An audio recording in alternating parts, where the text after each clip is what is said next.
दोस्तों, एक तरफ जहां रूस और यूक्रेन युद्ध रुकने का नाम नहीं ले रहा है, तो वहीं दूसरी तरफ इस बीच यूक्रेन ने भारत पर इस युद्ध को लेकर एक बड़ा इल्जाम लगाया है। और यूक्रेन को ऐसा लगता है कि भारत की सपोर्ट की वजह से ही रूस इतने लंबे समय तक युद्ध लड़ पा रहा है। यूक्रेन ने एक तरीके से मांग की है कि भारत पर बैन लगा दिया जाए, लेकिन यूक्रेन के इस बयान पर अमेरिका की तरफ से ऐसा कोई बयान नहीं आया है जिसने सबको हिलाकर रख दिया, क्योंकि अमेरिका की तरफ से ऐसे बयान की उम्मीद किसी से नहीं की थी। लेकिन यूक्रेन के इस बयान पर अमेरिका की तरफ से ऐसा बयान आया जिसने सबको हिलाकर रख दिया, क्योंकि अमेरिका की तरफ से ऐसे बयान की उम्मीद किसी को नहीं थी।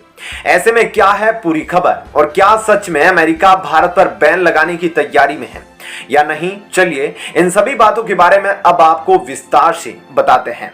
दरअसल दोस्तों, रूस यूक्रेन युद्ध के बीच यूक्रेन अब अमेरिका से कह रहा है कि भारत पर प्रतिबंध लगाया जाए, क्योंकि भारत की वजह से रशिया की लाइफलाइन जिंदा है। भारत रशिया से काफी मात्रा में तेल वगैरह खरीद रहा है और तेल की वजह से रूस की डिमांड पूरी होती जा रही है और उसको पैसे मिलते जा रहे हैं, और उनकी वजह से ही सारी समस्याएं खड़ी हो रही है। ऐसे में यूक्रेन अपने पर ध्यान ना देते हुए भारत के ऊपर ध्यान लगाने में लगा है। ऐसे में यूक्रेन के इस बयान के बाद अमेरिका की तरफ से जो जवाब दिया गया है, आपको इस बात पर यकीन नहीं होगा, लेकिन अमेरिका यूरोपीय और विदेशी मामलों की जो सचिव है वह है कैरन डॉनफ्रेड, और रूस यूक्रेन के बीच जो युद्ध चल रहा है उसमें भारत ने जो अपना रुख अपनाया है उसे लेकर उन्होंने हाल ही में कहा कि भारत बिल्कुल सही है। आपने बिल्कुल सही सुना दोस्तों, इन्होंने भारत की प्रशंसा की है और कहा है कि अमेरिका दोनों देशों के बीच चल रहे इस अकारण युद्ध को तुरंत समाप्त करने के लिए जो भारत कह रहा है और बार बार आह्वान कर रहा है उसका हम स्वागत करते हैं। भारत के दृष्टिकोण का हम स्वागत करते हैं। वैसे आपको बता दें कि पिछले कुछ दिनों में प्रधानमंत्री मोदी ने रूस और यूक्रेन युद्ध को लेकर कई अहम बातें कही थी। उन्होंने कहा था यह संघर्ष खत्म हो जाना चाहिए। G20 में भी प्रधानमंत्री मोदी ने इस बात को कहा था कि यह युद्ध का समय नहीं है, जितनी जल्दी ये सारी समस्याएं खत्म हो जाए उतना ही अच्छा होगा। ऐसे में अब अमेरिका की इस विदेश सचिव ने कहा कि G20 में जिस तरीके से भारत ने एक्शन लिया और जिस तरीके से उन्होंने कहा कि यह युद्ध खत्म होना चाहिए, रूस और यूक्रेन मामले में अपना रुख अपनाया, ऐसे में हम भारत की सराहना करते हैं। यानी ऐसे में आप सोच रहे होंगे कि दोस्तों यूक्रेन की डिमांड का क्या हुआ, तो आपको बता दें इस पर किसी तरह से घुमा फिरा कर या दूसरी तरीके से नहीं, बल्कि सीधे सीधे कैरन डॉनफ्राइड ने कहा कि हम भारत पर प्रतिबंध लगाना नहीं चाहते, हम उनके साथ आगे बढ़ना चाहते हैं। भारत ने इस यूक्रेन युद्ध में भड़काने वाला कोई काम नहीं किया है। भारत के साथ हम साझेदारी करके आगे बढ़ना चाहते हैं। पुतिन ये सोच रहे थे कि वे जल्दी जीत जाएंगे। उन्होंने यूक्रेन को कम आंका था। उन्होंने कहा कि रूस आज अकेले इस युद्ध को खत्म कर सकता है। अगर रूस ने लड़ना बंद कर दिया तो युद्ध खत्म हो जाएगा, लेकिन अगर यूक्रेन ने लड़ना बंद कर दिया तो यूक्रेन खत्म हो जाएगा। अगर पुतिन जीतते हैं तो इसका मतलब यूक्रेन और सभी के लिए हार होगी, लेकिन इन सब में भारत का कोई रोल नहीं है। उन्होंने आगे यह भी कहा कि यूएन मानवीय सहायता को लेकर यूक्रेन को भारत के समर्थन का स्वागत करता है। भारत सरकार ने रूस और यूक्रेन के बीच उनके युद्ध के बीच अपने लोगों का पक्ष लिया, क्योंकि यह लाभ देखना भी बेहद जरूरी था। हम लोग चाहते हैं कि इसका समाधान निकले, लेकिन इसका मतलब यह नहीं कि भारत गलत है। दोस्तों, ऐसे में अमेरिका की तरफ से आया यह बयान यूक्रेन के लिए एक बहुत ही बड़ा झटका है। वैसे इस मामले में आपकी क्या राय है, हमें कमेंट करके जरूर बताएं। और अब आपको बताते हैं ऐसी ही एक और बड़ी खबर। दोस्तों, भारत के विदेश मंत्री एस जयशंकर को लेकर एक नई खबर सामने आई है, जिसे सुनने के बाद आप भी खुश होंगे और संतुष्ट होंगे। जैसा कि आप सब जानते हैं कि विदेश मंत्री होने के नाते उन्हें कई सारी फॉरेन विजिट करनी पड़ती है। ऐसे में उन्हें कई सारे देशों में जाकर वहां कॉन्फ्रेंस अटेंड करनी पड़ती है। ब्रिक्स, क्वाड, यूनाइटेड नेशन से लेकर भारत सारे के सारे संगठनों का हिस्सा है। ऐसे में विदेश मंत्री का अधिकतर समय फॉरेन विजिट में ही निकलता है।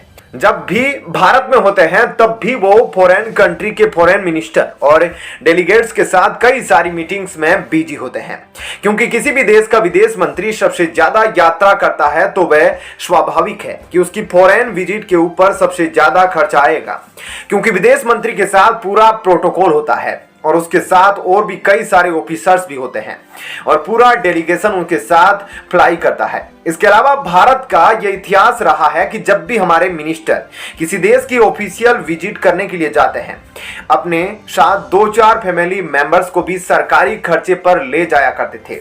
ऐसे में सबको लगता था कि विदेश मंत्री एस जयशंकर की हर फॉरेन विजिट पर करोड़ों रुपए खर्च होंगे, लेकिन ऐसा बिल्कुल नहीं है। दोस्तों, ऐसे जयशंकर ने एक साल में जितनी भी फॉरेन विजिट्स की है, उनका सारा डाटा सामने निकल कर आ गया है, जो कि आपको जानकर बेहद इंटरेस्टिंग लगेगा, क्योंकि इससे यह पता चलता है कि मोदी सरकार टैक्स पेयर्स के पैसों को लेकर कितनी सीरियस है। क्या है पूरी खबर, चलिए अब आपको विस्तार से बताते हैं। दरअसल हाल ही में मोदी सरकार ने संसद में विदेश मंत्री एस जयशंकर की पिछले एक साल की यात्रा का ब्यौरा दिया है। पिछले एक साल में उन्होंने कौन कौन से देश की यात्रा की है, वे वहां कितने दिन के लिए रहे और टोटल उनके ऊपर कितना खर्च आया, यह सारा कुछ बताया गया। दोस्तों, डाटा के मुताबिक एस जयशंकर ने पिछले एक साल में टोटल 22 फॉरेन विजिट्स की है। 20 फॉरेन विजिट साल 2022 में और 2 विजिट अब तक साल 2023 में। टोटल 22 विजिट में एस जयशंकर सर ने टोटल 32 कंट्रीज को कवर किया है, यानी कि वह 32 कंट्रीज में गए। इंपोर्टेंट कंट्रीज की बात की जाए तो एस जयशंकर ने रशिया का दौरा भी किया था, जबकि अमेरिका की 3 विजिट की थी। अमेरिका की ज्यादा विजिट इसलिए है क्योंकि अमेरिका में यूनाइटेड नेशन सिक्योरिटी काउंसिल में रिप्रेजेंटेशन के लिए जाना पड़ता है। इसके अलावा भारत यूएन सिक्योरिटी काउंसिल का नॉन परमानेंट मेंबर होने के साथ साथ कुछ समय प्रेसिडेंट भी रहा था पिछले साल, इसलिए एस जयशंकर 3 बार अमेरिका का दौरा करने गए थे। इसके अलावा उन्होंने ऑस्ट्रेलिया, श्रीलंका और मालदीव की भी एक साल में 2-2 बार विजिट की है। 22 फॉरेन विजिट्स में जयशंकर सर ने 32 कंट्रीज को इसीलिए कवर किया क्योंकि वह कई बार फॉरेन विजिट पर एक ही साथ 2 या 3 देशों को कवर करते हैं। जैसे कि पिछले साल अगस्त महीने में वो ब्राजील गए थे, तो वहीं से अर्जेंटीना और ब्रागवे भी गए थे। टोटल 22 फॉरेन विजिट्स में उनको तकरीबन 80 दिन लगे थे। आपको यह जानकर हैरानी होगी कि 22 फॉरेन विजिट्स में तकरीबन 80 दिन जयशंकर सर जो 32 अलग अलग कंट्रीज में रहे, उसके ऊपर मात्र 5 करोड़ 25 लाख 91,827 रुपए ही खर्च आया, जो कि बहुत ही कम है। यूएस डॉलर में यह मात्र 6,35,000 यूएस डॉलर्स है। 5 करोड़ 25 लाख को अगर हम फॉरेन विजिट के हिसाब से कैलकुलेट करें तो जयशंकर जी पर एक फॉरेन विजिट के ऊपर तकरीबन 23,85,000 रुपए का खर्च आया है। यह कॉस्ट बहुत ही कम इसलिए भी मानी जा रही है क्योंकि एस जयशंकर को फॉरेन विजिट के दौरान प्राइम लोकेशंस के ऊपर रहना पड़ता है और उनके साथ पूरा डेलीगेशन भी होता है और वहां पर यूएस डॉलर, यूरो या फिर किसी और करेंसी में ट्रांजैक्शन होते हैं। और यह सब दिखाता है कि डॉक्टर एस जयशंकर कितने रिस्पॉन्सिबल फॉरेन मिनिस्टर है और भारत सरकार जनता की टैक्स के पैसे का मिसयूज नहीं कर रही। तो दोस्तों, हमारे फॉरेन मिनिस्टर एस जयशंकर के बारे में आपकी क्या राय है, कमेंट सेक्शन में हमें जरूर बताएं।